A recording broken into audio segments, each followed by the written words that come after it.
Hi there. Welcome to a series of videos called English for Emerson. I'm making this series of videos for my son Emerson, and I'm teaching a little bit of basic English, basic folk sayings, and a little bit of American history along the way and culture. You know, I got a great piece of Americana today, and we're talking about the famous boxing match called the Rumble in the Jungle. I'll put it up here. The Rumble in the Jungle was a fight between the world champion George Foreman and Muhammad Ali. Now, years before the Rumble in the Jungle, Muhammad Ali had been champion. But then he had been prevented from boxing for years because of his refusal to fight in the Vietnam War.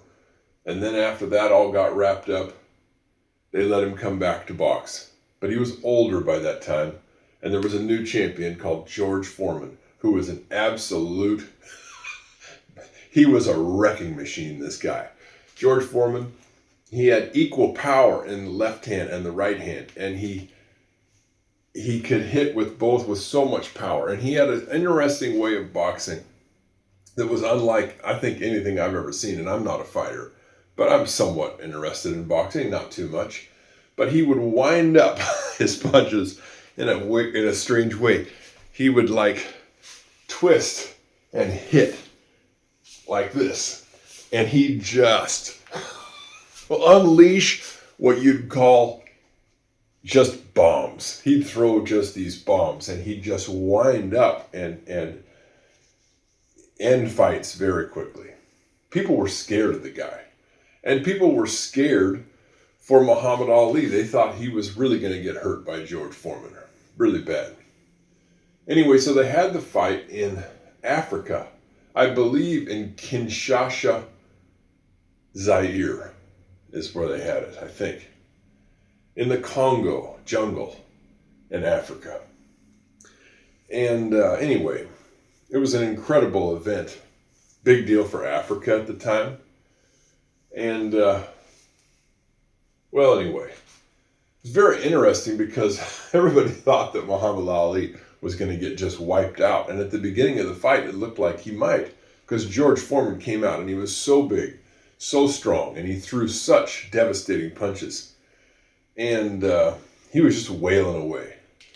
And Muhammad Ali was getting hit, but not knocked out. And as the fight went on, Muhammad Ali started to kind of lean back up against the ropes. I'll put up pictures of it. He'd lean up against the ropes and kind of lean back and almost just let George Foreman wail away on him a little bit. And he'd try to get out of the way a little bit, but mostly just tried to not get knocked out. And eventually, George Foreman started to get tired. It looked like he was getting tired, but he just kept on punching.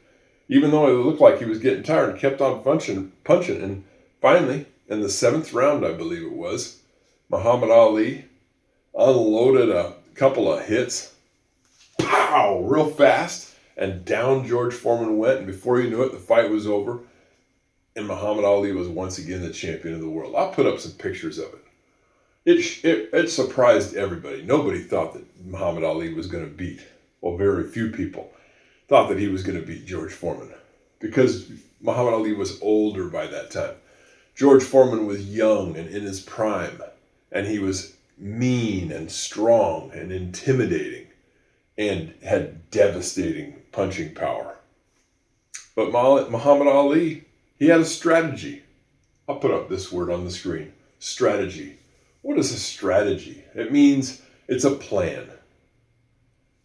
And I don't know that he had this plan when he went into the fight, but he adjusted to the situation. He could tell that George was very strong and hit very, very hard and was relentless.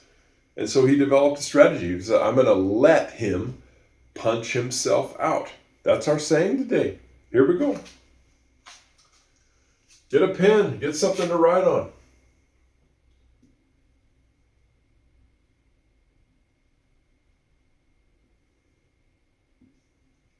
Got a couple of new words today. Let him. These are not new.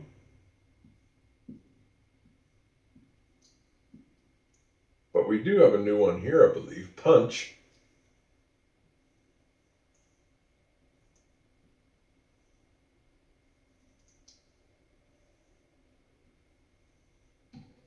Himself.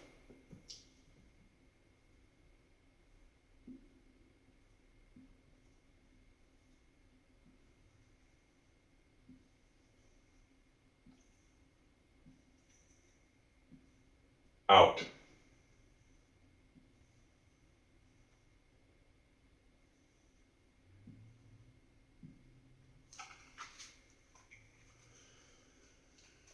Okay.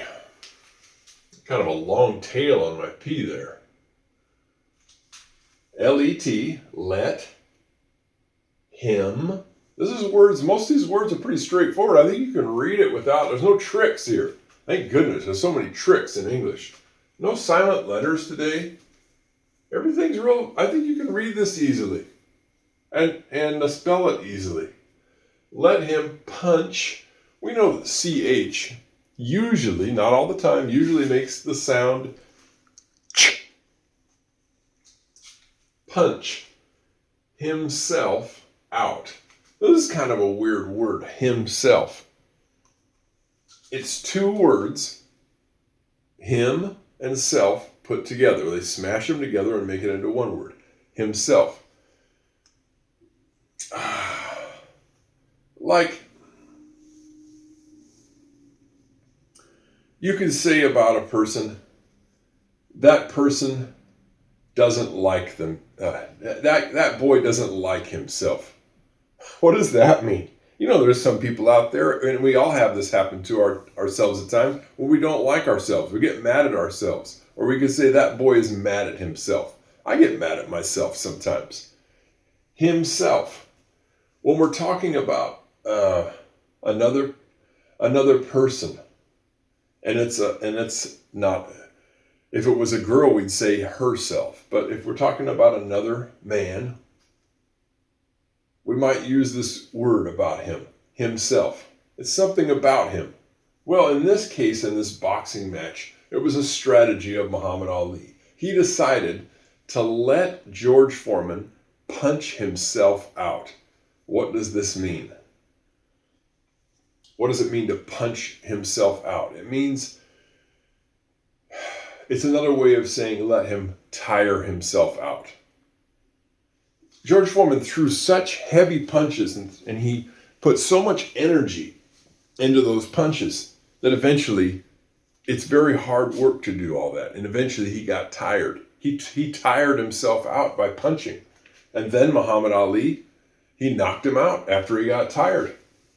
You know, this is not just a strategy in boxing, but it's also a strategy in business, and it's also a strategy in life. It's also a big strategy in wars. You know, all across the planet in history, there's been wars that have been won like this. One country will let another country punch themselves out. This happened a couple of times in Russia. I don't know. I mean, I'm just thinking of two examples. One is Napoleon, the Emperor of France. He took his army to Russia, and he punched himself out. They just steamrolled through Russia all the way into Moscow, and the Russians basically said, "Okay, you want to fight? Come on in, come on in." And the French steamrolled, or they just rode in. They had horses at the time. They didn't have steam. But they rode into Moscow. But the Russians had basically burned the city down and removed everything of value. There wasn't anything left. So the Russians were there. It's like, what are they going to do? They had no heat. They had no food. It was cold. It was wintertime. Eventually it's like, okay, we just got to go back. Got to go all the way back to France. Well, by the time they got back to France, most of them have died off of disease and getting picked away at by the Russians along the way. He destroyed the French army.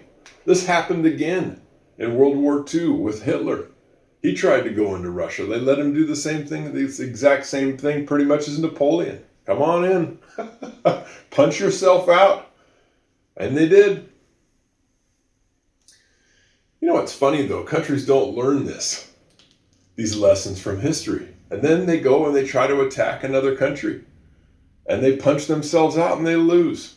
This happens time and time again in history. You'll see this in business too. Companies, it's like they try to take over everything, and they expand and try to take over everything, and eventually they kind of wear themselves out sometimes. They get overextended. They end up going out of business.